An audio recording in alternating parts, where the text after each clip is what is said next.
Fala pessoal, bem-vindos a mais uma videoaula da disciplina de Engenharia de Software do quinto período do curso de Análise e Desenvolvimento de Sistemas. Hoje nós vamos falar sobre modelos de processos prescritivos, certo? Sou o professor Denis Lima e vamos iniciar a nossa aula de hoje.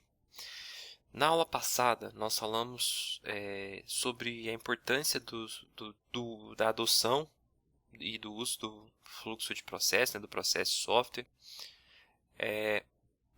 Vimos um modelo de processo genérico com 5 etapas ali, né? Depois ele tinha mais algumas especificações dentro dele.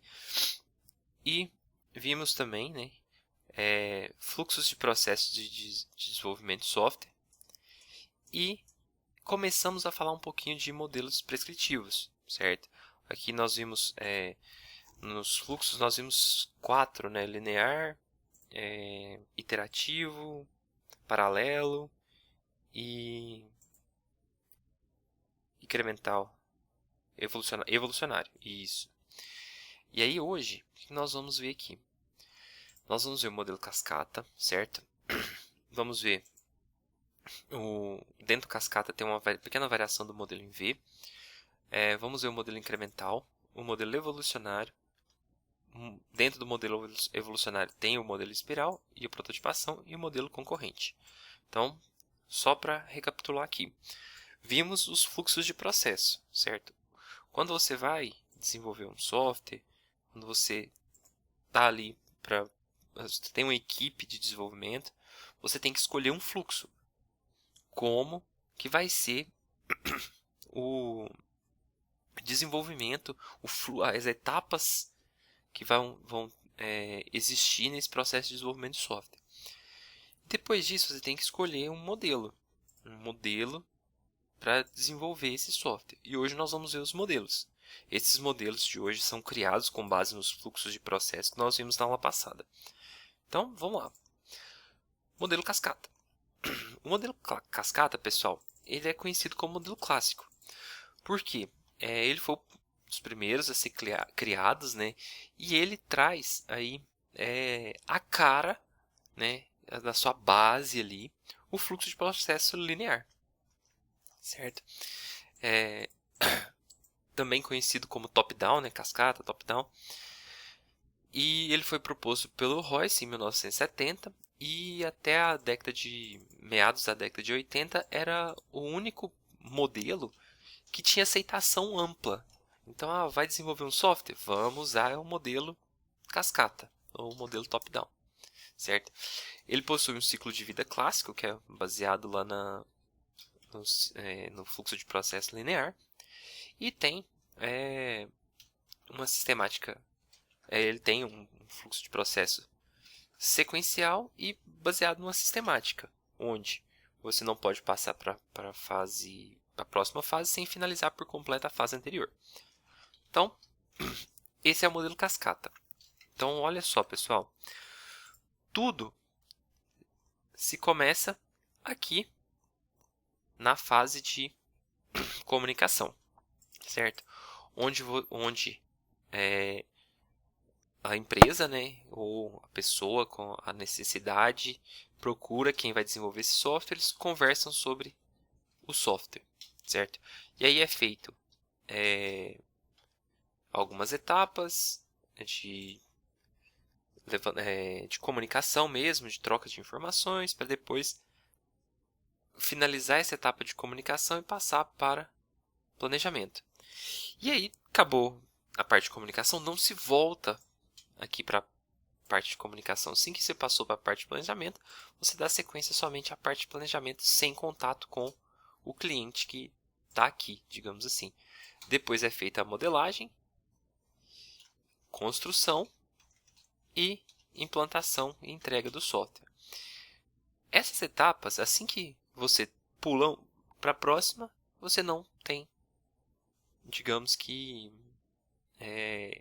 como voltar na anterior, beleza? Bom, então vamos ver o que quer dizer cada etapa dessa aí.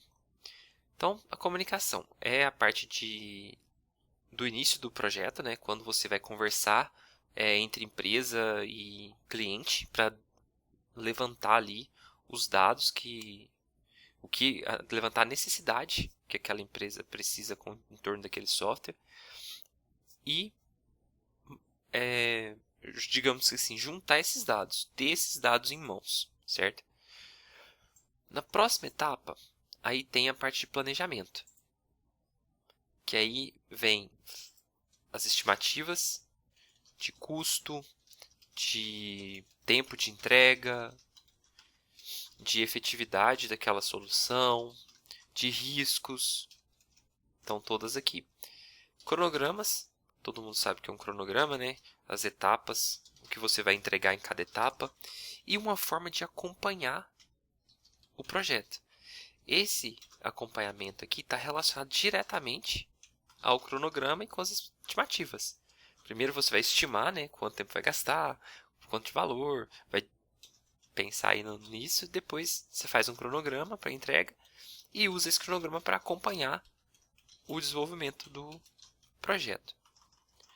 Depois disso, com os dados que você já tem aí da comunicação com o cliente e da fase de planejamento, você vai fazer a análise daquele montante de dados ali que você tem e fazer o projeto do sistema. Então, aqui se gera muita documentação, muito de dados aí digamos que papéis mesmo, né, relacionados ao sistema, de artefatos, a palavra que eu estava procurando. Artefato é tudo que é gerado para a construção daquele sistema. Código-fonte, papelada, modelos, o projeto, manual de instrução, tudo é artefato. Então, aqui se gera bastante artefato, beleza? Próxima etapa, vem a parte mais legal da história, que é a parte de construção, onde você constrói o que foi planejado na fase anterior e testa, certo? E por fim, tem a parte que é a implantação, que é o último item do modelo cascata, que é onde tem a entrega do produto, a entrega para o cliente, digamos assim, para o solicitante daquele produto. Vem a parte de suporte. O que vem a ser esse suporte? Você tem que ensinar as pessoas a trabalharem com aquele software que foi criado, né? Tem que dar suporte às dúvidas. Surgiu essa dúvida, você tem que dar suporte. Tem que dar suporte aos erros também, né? Então, assim, é um suporte prolongado que envolve treinamento, inspeção, se está sendo tudo feito da forma correta, validação se aquilo ali é o que se espera daquele software. E por fim, depois tem a parte de feedback, que é ver se o software realmente atingiu o objetivo para que ele foi proposto. Certo? Então, essas são as etapas do modelo cascata. Vamos lá, vamos falar sobre o cascata aí. Como críticas, nós temos o uso limitado em projetos reais. Por que ele é limitado? Porque um projeto real você faz além do que está ali. Não tem como você fazer só o que está ali. Certo? É difícil de entendimento por parte do cliente. Por que é difícil? Porque você só vai ver o software lá no final. Então o cliente fala assim, falei para ele o que eu quero, agora eu já vou ver o software pronto. E isso pode gerar uma certa frustração para o cliente. E como último item que eu coloquei, o cliente deve ser paciente. Ficou até errado aqui, deixa eu corrigir. Isso. O cliente deve ser paciente. Porque não há versões parciais do software. Você vê ali que o software em si, ele vai ser entregue lá no final, sem que o cliente viu nada do que está rolando ali no meio. é o modelo mais velho da engenharia de software, né, que inspirou vários outros modelos, e até coloquei aqui, ó, que ele serviu de referência. Não, ele é considerado inapropriado para os dias atuais, não tem como utilizar esse processo nos dias atuais, mas serve de referência para os processos que são utilizados agora. Só vou voltar lá no slide do modelo cascata para mostrar uma coisa para vocês. O problema acontecia em todas as etapas. Até que na implantação não tanto, mas tinha o problema que era onde se identificava o problema, para ser bem exato. A comunicação, o cliente falava que expunha o que ele queria sobre o software. Quem estava aqui na parte de comunicação tentava entender tudo que o cliente queria. Mas vocês sabem que a comunicação é muito falha. A comunicação é muito falha. Às vezes o cliente explica que quer vou colocar aqui um Uno. E aí faz essa explicação.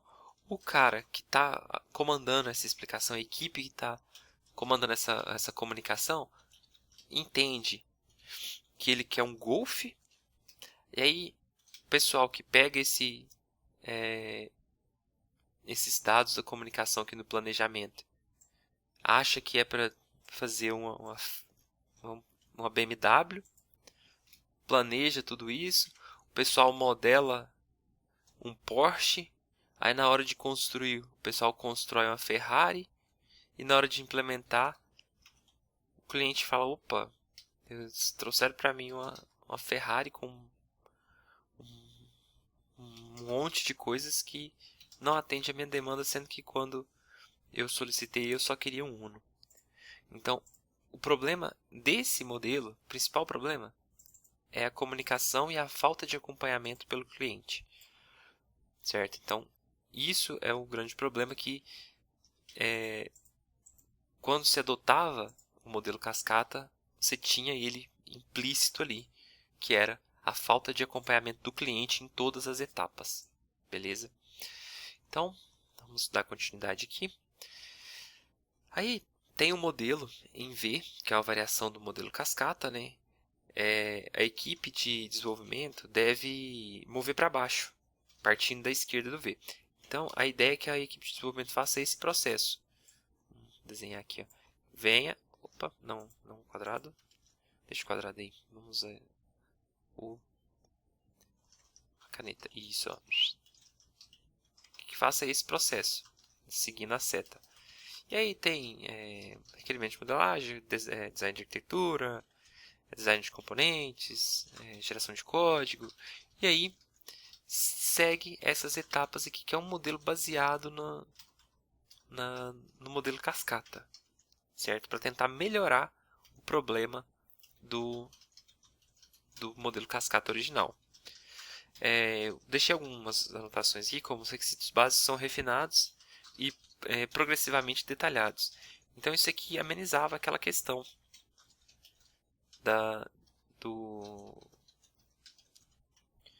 do cliente, digamos assim, de tirar as dúvidas sobre o que tinha que ser feito, certo? Então, a primeira etapa descia, e aí depois tinha uma segunda etapa que subia, que era a parte de testes, certo? E aí, o modelo em V, no caso, ele promove uma verificação, tá vendo? Teste, para ver se melhorava a situação do desenvolvimento, porque era só testado lá no final, depois de estar tudo pronto. Então aqui traz digamos assim, uma melhoria na parte de desenvolvimento, certo? Isso aqui se aplica dentro do modelo cascata, beleza, pessoal? Bom, então agora vamos para o modelo incremental. Você tem uma determinada parte do sistema, você vai incrementando aquele sistema. Então, olha só, o modelo incremental, pessoal, ele combina fluxos de processos diferentes. É uma junção de fluxos de processo, no caso, o fluxo de processo paralelo e o fluxo de processo linear, que eu falei para vocês na aula passada, sobre esses fluxos de processo. E aí, a cada sequência linear, a cada sequência linear, igual essa aqui, ó, essa também, você produz algo, você entrega algo para o software, você põe mais uma parte naquele software, gera um incremento para aquele software. E o que é produzido aqui é muito parecido com os fluxos de processos evolucionários, que nós vamos ver também, certo? Que a gente já viu o evolucionário lá na aula passada, mas a gente vai falar mais um pouquinho sobre ele aqui hoje. Então, esse é o modelo incremental, certo? E agora nós vamos falar sobre o evolucionário, que é uma parte de prototipagem e a parte do modelo espiral. Então, vamos falar inicialmente da prototipagem. Olha só, quando se fala de prototipagem, ela é muito útil, digamos assim, quando o cliente tem alguns objetivos gerais, ele já passou para a equipe os objetivos gerais, mas não conseguiu especificar todos os requisitos. Então, se gera um protótipo, faz uma comunicação com o cliente, está aqui, ó, traça um plano, modela, depois constrói o protótipo, desenvolve, entrega, delivery e pega o feedback do cliente. Então, quando se trabalha com prototipagem, você ganha na questão do contato com o cliente e consegue atender melhor o que o cliente precisa, certo? Daí, até coloquei aqui para vocês que nesses casos a criação de protótipos é a melhor opção. Quando o cliente consegue ter um objetivo, passar para a equipe um objetivo geral, mas sem especificar, sem passar todos os requisitos que ele precisa. Por quê? O desenvolvimento do software, no desenvolvimento do software, o cliente faz algumas solicitações, por exemplo, ele faz, eu preciso de um cadastro de clientes. Para minha empresa, eu preciso armazenar os meus clientes. Beleza. Ele monta, a equipe sabe que tem um objetivo geral, né? Vamos desenhar aqui de novo. Nós já temos um objetivo geral, que seria o cadastro de clientes, mas não temos todos os requisitos. Como, por exemplo, o que eu preciso saber para cadastrar meu cliente? Qual é a necessidade daquela empresa, olhando como programador? Eu ia colocar lá nome, CPF, telefone de contato, endereço, mas talvez precise de mais alguma informação que a gente não saiba.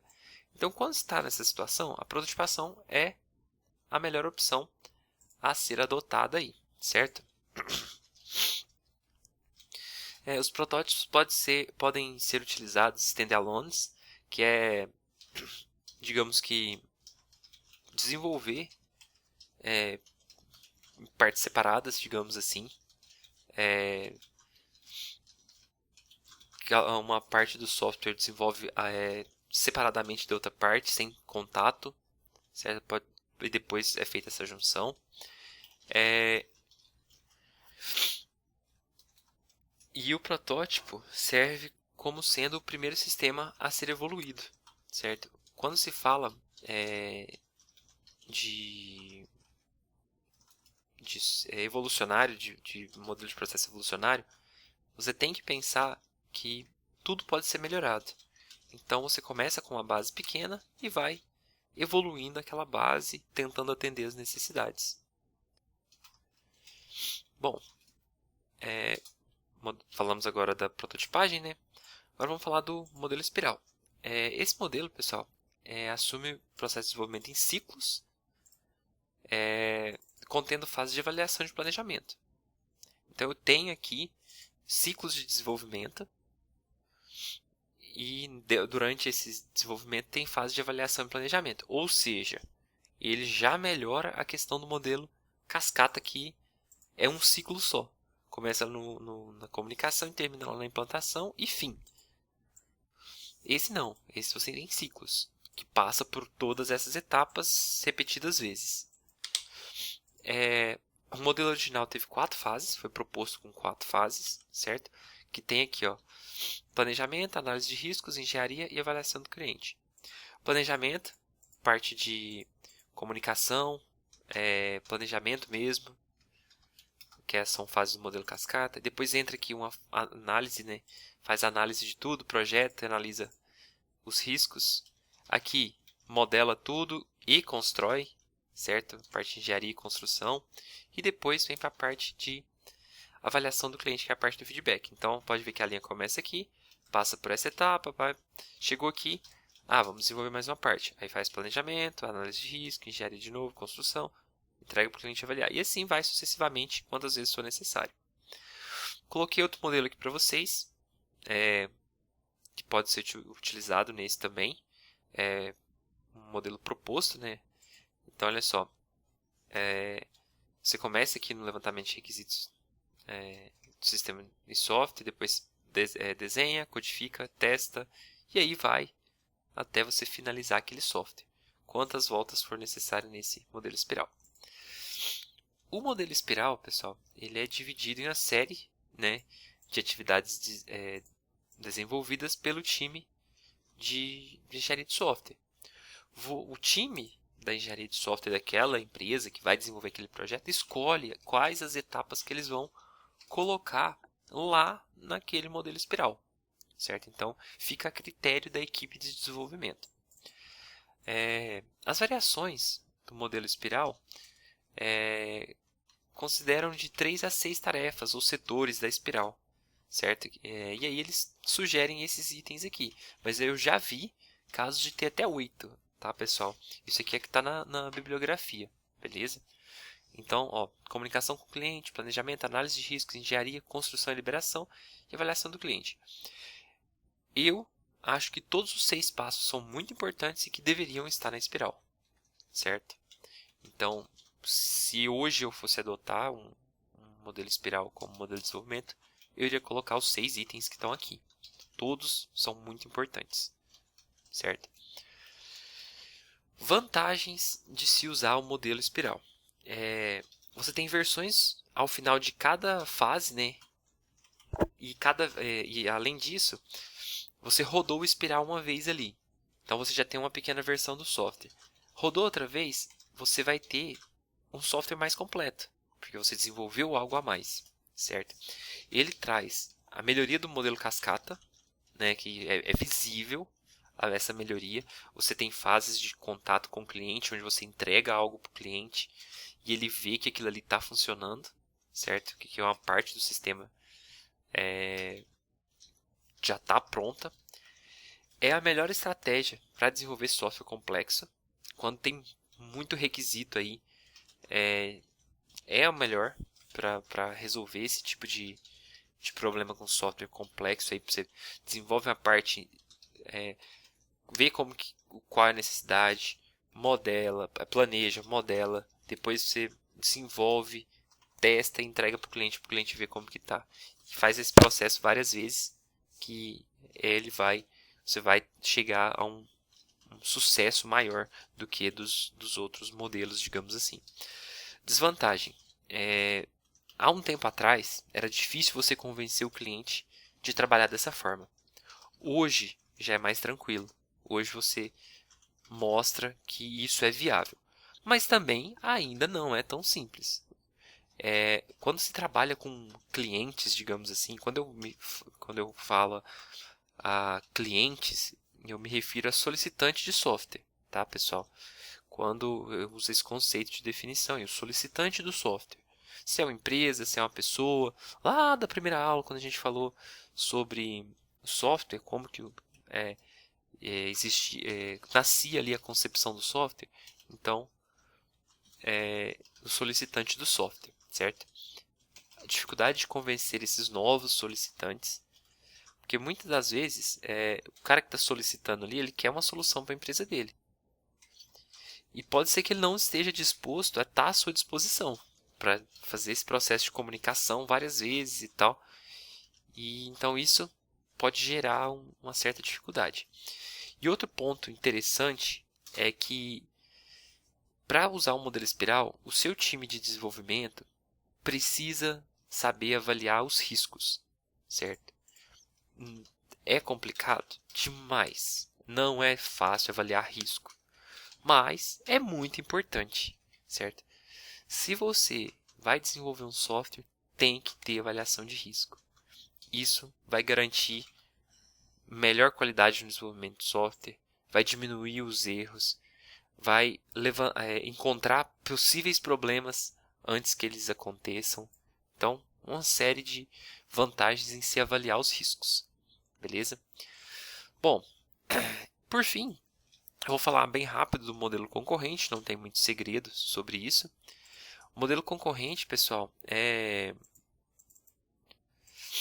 um modelo que permite desenvolver parte da aplicação de modo iterativo, por iterações, certo? Ele você pega uma atividade daquele software e usa esse modelo na atividade do software. Então, ela é por iterações. Eu vou ter etapas de desenvolvimento por iterações. É uma atividade, ela é desmembrada, ela é avaliada e depois ela é construída, certo? E o analista desse projeto todo deve controlar e deve controlar e sincronizar as atividades que são desenvolvidas em paralelo, tá, pessoal? Então, o modelo concorrente, ele vem lá do fluxo de processo paralelo, certo? Então, ele pega o desenvolvimento do projeto, divide ele em atividades, e aí o analista é responsável por definir quando cada atividade vai começar, se uma atividade não vai chocar com a outra, se uma atividade não depende da outra, certo? Então, são atividades, são a seleção de atividades desenvolvidas de forma em paralelo. Dá para ligar esse modelo concorrente ao modelo espiral? Dá. Só que a principal diferença entre o evolucionário, no caso, né, e o concorrente, é que o concorrente você vai ter várias atividades sendo desenvolvidas em paralelo. E o espiral não. O espiral ele é uma atividade e roda aquela espiral e depois você começa a próxima atividade. Certo? Então essa é a principal diferença.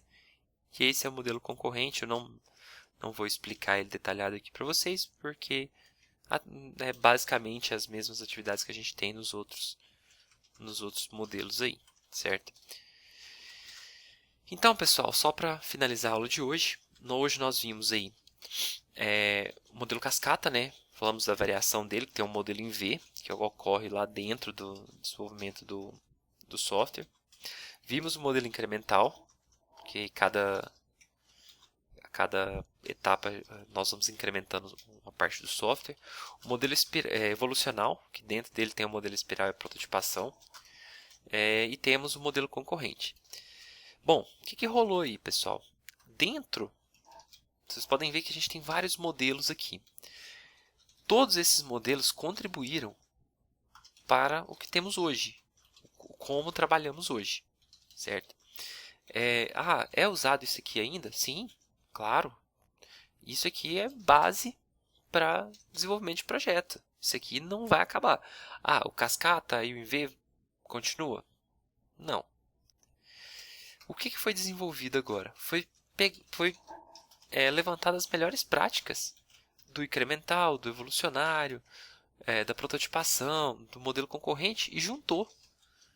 E as empresas fazem essa junção e adotam o que ela acha de melhor para o desenvolvimento desses projetos, certo? Então, todos servem de base para o que a gente tem agora, certo?